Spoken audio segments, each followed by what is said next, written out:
Hey guys, it's Randy with Lowbuck LS here again, and this week we are going to be tearing apart this transmission. It's the 4L60E that's out of my Chevy truck.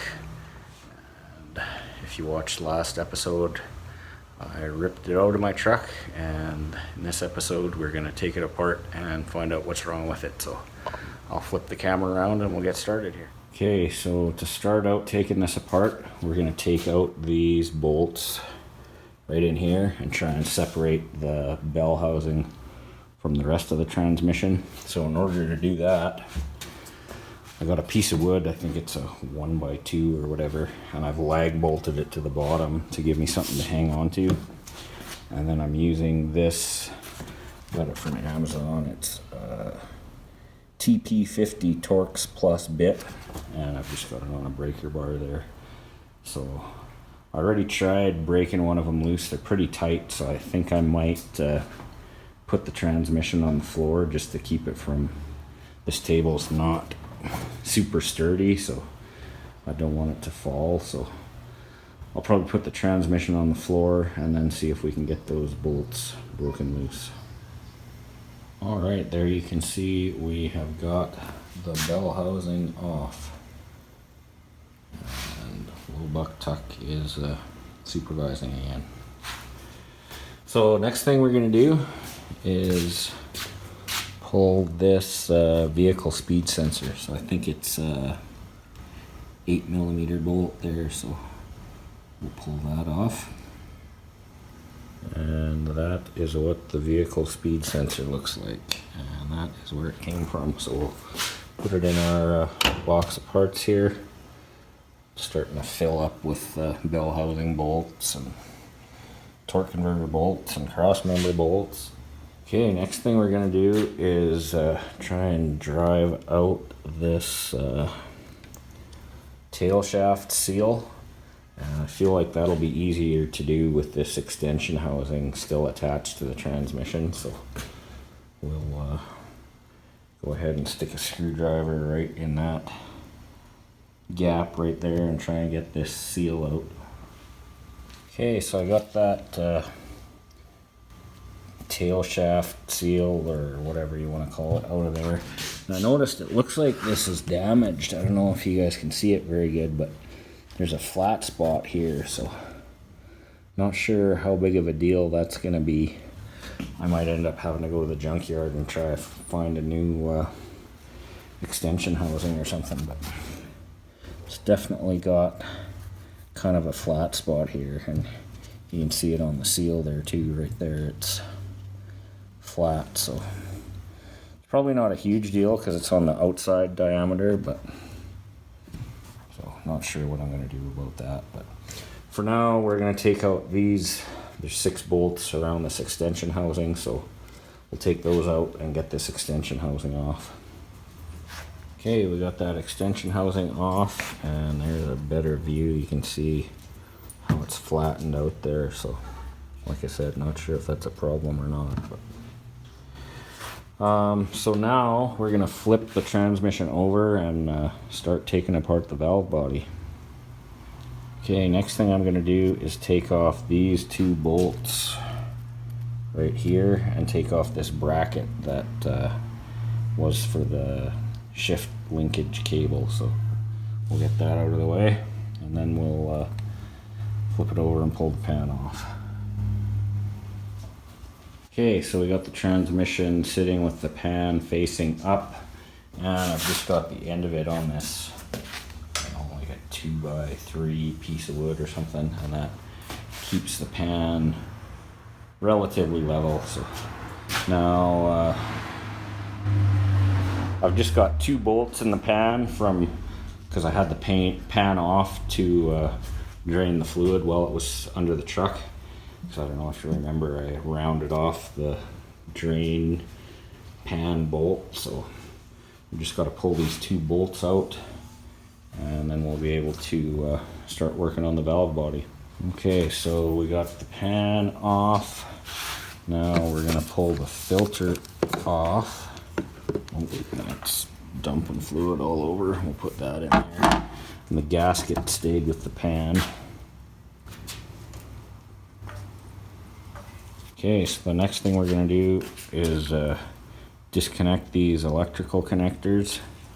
I think this is like a manifold vacuum switch or something, and these are your shift solenoids, so we'll get those all disconnected, and then we can just kind of hang the wiring harness off the side, and we'll disconnect these two. I think one of these is like your torque converter clutch solenoid, and one of them I think is your electronic pressure control. I'm not sure exactly which is which here, but we'll get all those disconnected right now anyways.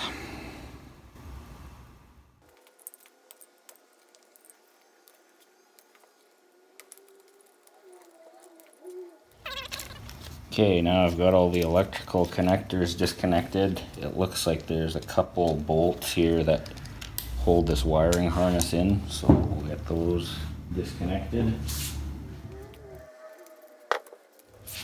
It looks like some of these bolts are 8mm and some of them are 10mm, so I just gotta go grab a 10mm socket to get that one out. Okay, so most of that is out. It looks like we'll have to actually, there's a couple wires that connect to this, I'm not sure if that's the torque converter, clutch solenoid or the electronic pressure control, but looks like we're gonna have to pull out these bolts here. But first I gotta pull whatever that is. It looks like there's a little clip here, so let me try and get this clip out. Oh, and it just went flying somewhere here. Not sure where that ended up, but we'll find it later. So now we'll pull that out. Now I should be able to pull this, whatever this is here.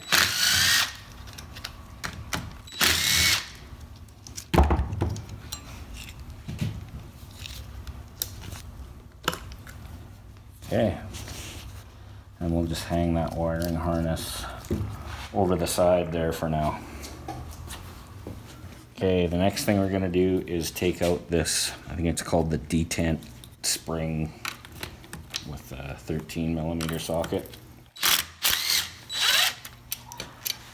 And then we'll put that in our parts box over here. Okay, now we're going to actually take the valve body off. So some of these bolts are 8mm and some are 10mm. I took out one of the 8mm ones already and one of the 10mm, so just these two here are 8mm.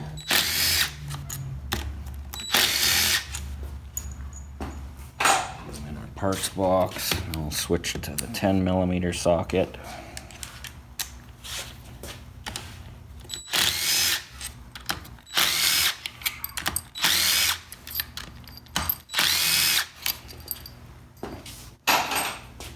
Those in our parts bin.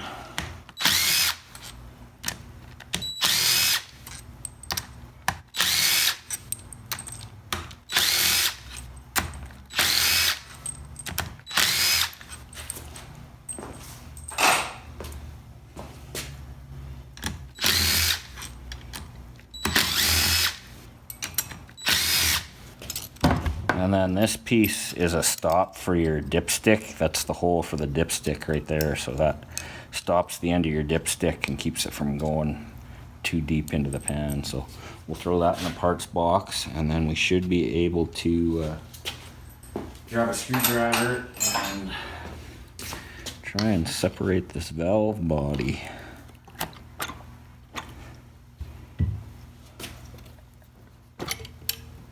And there's this little manual linkage here that attaches to this valve that you have to disconnect.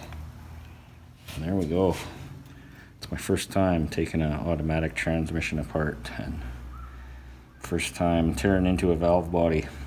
Looks a little complicated, but so we'll set that off to the side.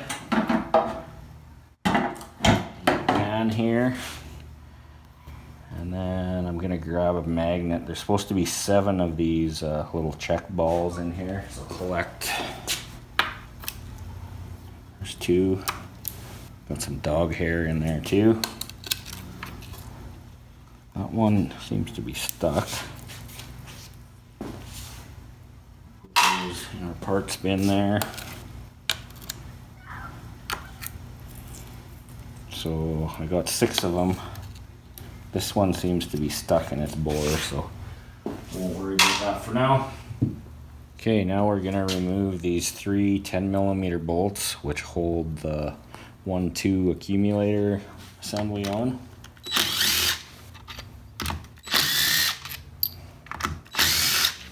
Put those in our parts bin. And we'll take this 1-2 accumulator off.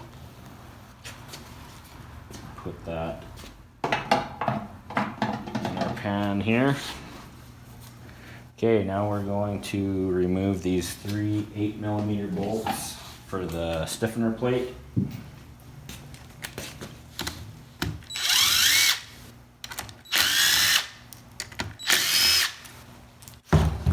I'll put those in our parts bin. And now we should be able to pull off this separator plate. And you can see that 7th check ball is stuck in there.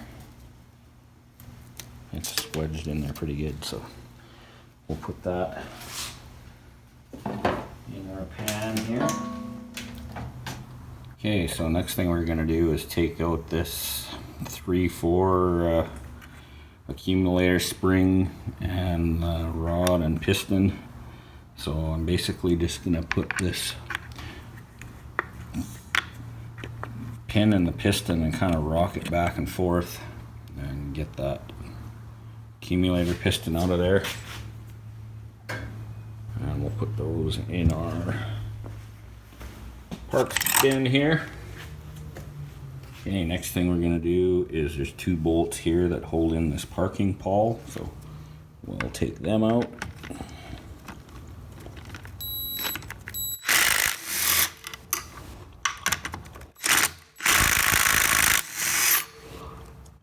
And then we'll put that parking pawl bracket in our parts box over there. And then we'll work on taking out this shifter selector shaft, and that almost looks a little bent. I think I'm starting to put 2 and 2 together here with that damaged extension housing and bent shift shaft. I did have the transmission fall off the bench when I was setting up for this video. So that's probably what caused that. And that bent shaft there, so probably have to buy a couple extra parts. Anyways, we'll work on getting this shift parking pawl out and then this shift selector shaft. And to get this shift selector shaft out, I'm loosening up this nut right here. And then I should be able to pull the shaft out this way. It's a little bent, so might have to grab some pliers or something for that, but we'll pull that out of there now. And after looking at it a little more, I see there's a little spacer here that I should be able to, hard to do with one hand, but, and there it goes across the garage.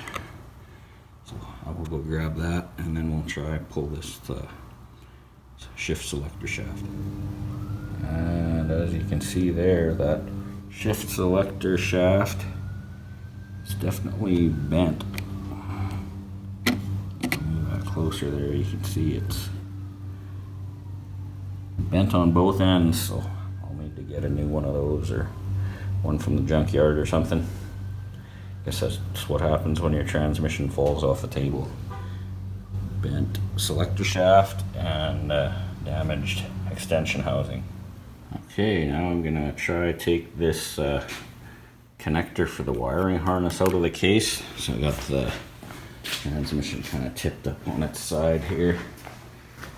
And I think you just have to compress these little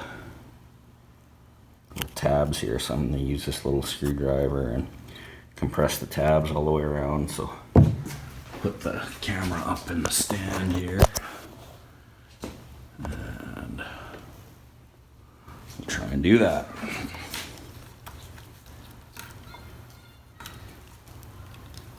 So I'm kind of pulling on the wiring harness as I try and compress these little tabs.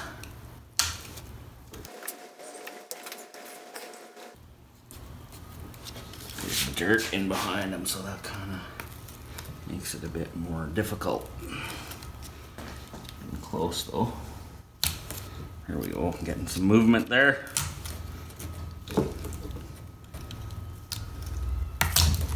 And there we go. That is the connector and wiring harness, so we'll put that aside, and now we can start taking apart the main part of the transmission that takes care of the valve body area.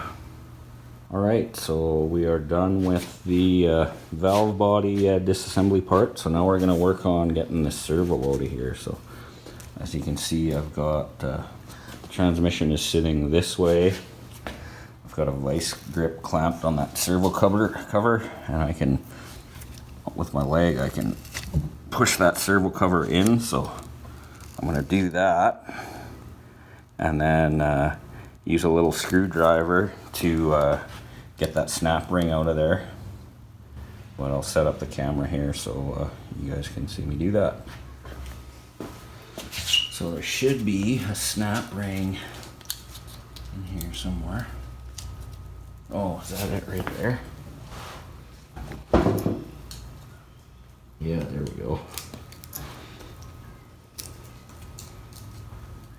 More parts that'll probably go flying all over the garage.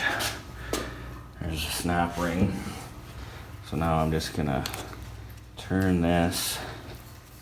See if you guys can still see what I'm doing here. And there should be an O-ring that we can see in there.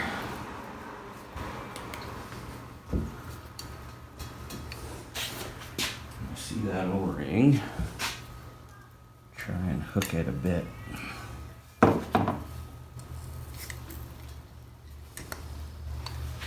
No, we jammed it in there.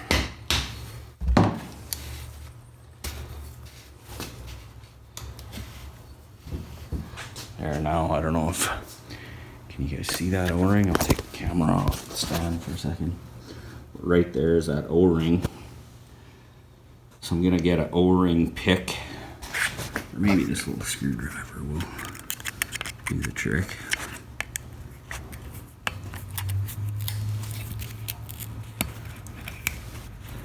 And the O-ring just broke, so I'm going to grab some needle nose pliers here and try pull that O-ring out of there.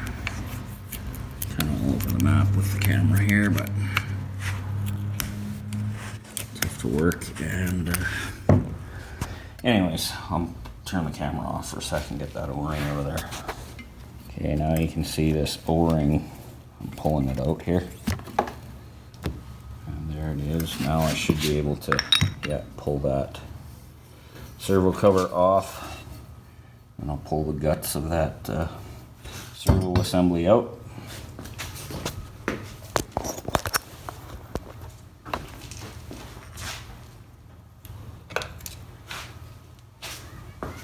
There's our servo assembly. There's a spring in here I want to get out too. Put those on our parts table over here.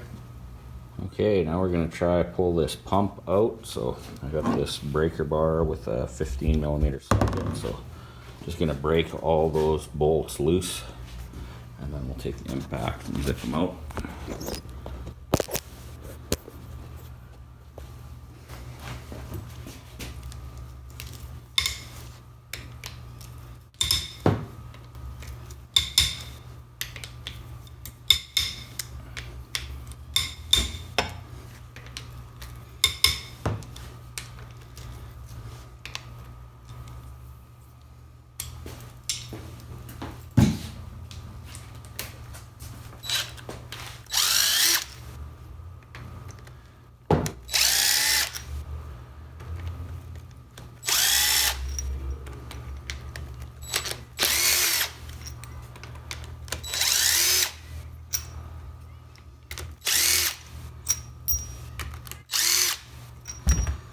So we'll put these bolts in our parts bin, and then I'll flip the transmission over and we'll try pry that pump out of the case here. Okay, we got the transmission turned over this way, and I got this big screwdriver here, so I'm just gonna stick it in.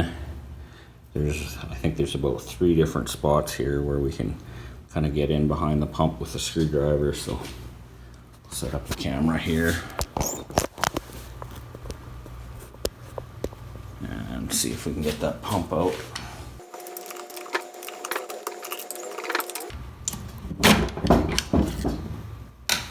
Oh, looks like I'm kind of mangling the gasket here, but on its way out anyways. Oh, probably should have pulled this O-ring off of here first, I think. Let me try to get that out of the way real quick. I think this O-ring might have been holding the pump from coming off. There we go. And yeah, pump gasket's a little torn, but pump is out of there. Okay, now I'm going to try and release the band around this input drum here, so you can see that's the band anchor or whatever you want to call it. So, and that's what's holding the band right there, so I'm just going to try and pry down and release it off of there. Did a bad job of filming here, I'm pretty sure. I'm having a hard time getting that off of there. Maybe I can.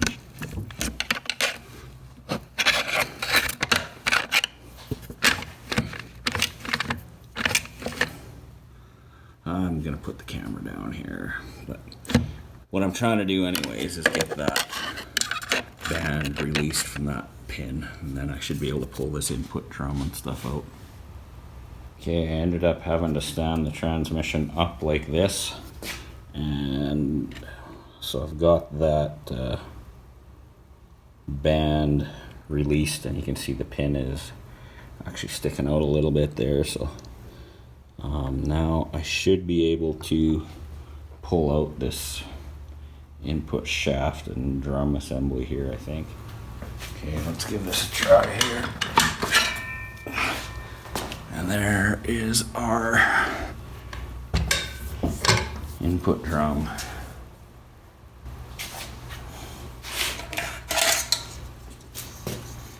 There's the band. Looks like that was slipping quite a bit. Okay, next thing we're going to do is around that output shaft, there's a kind of a gold colored snap ring, so it's kind of hard to see, but you kind of see the end of it there. We're going to try to get that snap ring off. And there's that little snap ring I was talking about. So we'll throw that in our parts bin. And now that we've got that snap ring out, we can pull this planetary gear set right out. Put that with our other parts and pieces there. And now that we got that planetary gear set out of the way, we can pull out this, it's called the ring gear. And then there's a thrust washer. Oh, I guess we can pull that whole drum out of there, I think. Sun shell, I think it's called.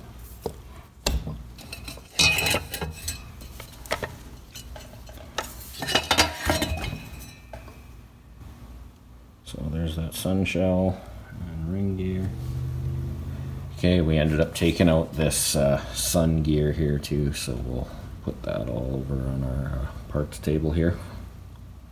And there's also a thrust washer on top of that sun shell.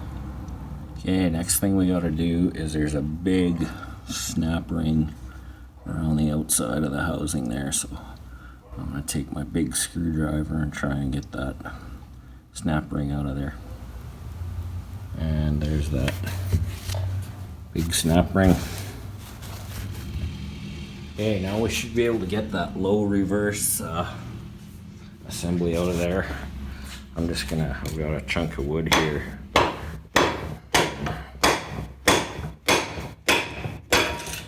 There she goes. Now we should be able to pull this that part out. And there I can see all our clutches and stuff. Let me turn the light on here. Now we can pull that output shaft out, I believe. Bit of a tight fit, but there's our output shaft. Okay, I got that rear planetary assembly out. I'm gonna pull out it's the low reverse clutch pack. Now we're going to take out this output ring gear, and there should be a thrust bearing behind it. There's the ring gear, and there's the thrust bearing.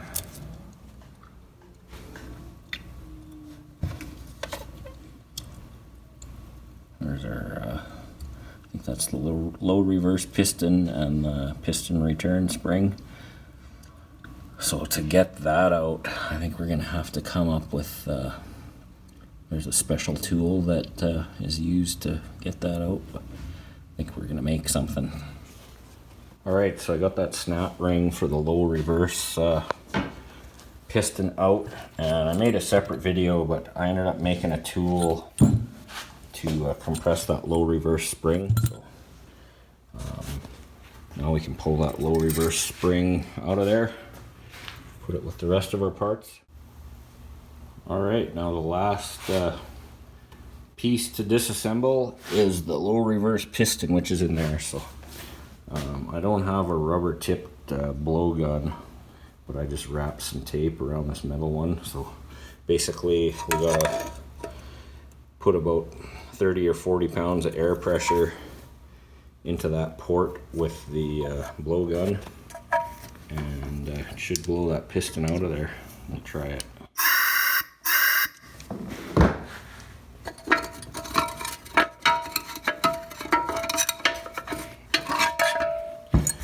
And there we go, that's the last piece to come apart, the low reverse piston. So put that with our other parts. Okay, there's one other part we need to disassemble, and that is taking these clutches out of the low reverse input drum. So I built another, this is the spring compressor I built for taking out that spring and snap ring on the low reverse piston.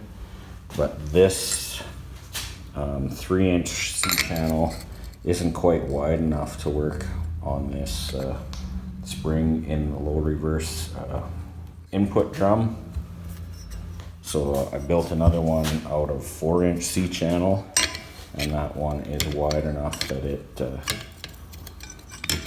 will work on this spring. It's almost a little too wide, but it will just catch the edges of it there. So we'll go ahead, same deal, I'll put this T-piece in from the bottom. I just got it up on a couple pieces of wood there, and then we'll put this washer and wing nut on there, compress this spring, and I'll actually have to turn this so I can get at the ends of the snap ring right there. So we'll get that set up now. And there you can see I've got that spring compressor installed and the spring compressed, so there's about a 1/8 of an inch gap underneath that snap ring. So now I should be able to get my snap ring pliers in there and pull that snap ring off. And so I got that snap ring off, and I just got it sitting on top of that spring pack there for now. Got that spring pack out of there. We'll put it with the other parts. Now we will, there's a big snap ring around the outside of the input drum here. We'll take that out, and then we should be able to get these clutches out of the drum here. Okay, I got that big snap ring out of there. Now we can pull this whole, well, first I'll get this kind of backing plate out of there. Now we can pull our whole clutch pack out. Kind of hard to do with one hand. There's our clutch pack. These plates actually don't. I was expecting, I still haven't found anything that's super worn yet. Like these clutch plates look okay. These ones look okay. The band is, I'm thinking that's what, like if you look at where the band rides on the input drum, I'm thinking that, and from what I understand, that band is active during the 2 and 4 shift. So if that band was slipping, that would explain why I didn't have second gear. So right now I'm thinking that is the issue. It might have been these servos not putting enough pressure on the band or whatever. So I've actually got an upgrade for my servos here when we go to put it back together. But and then there's this Belleville spring at the bottom of the clutch pack. So. Okay, so we have that whole transmission all taken apart. So we're gonna wrap it up for this one. Next one we will be putting in this, I've got a repair kit from Summit Racing, rebuild kit. So we'll wrap it up for this one, and thanks for watching and commenting and subscribing and all that, and we'll talk to you on the next one. Bye for now.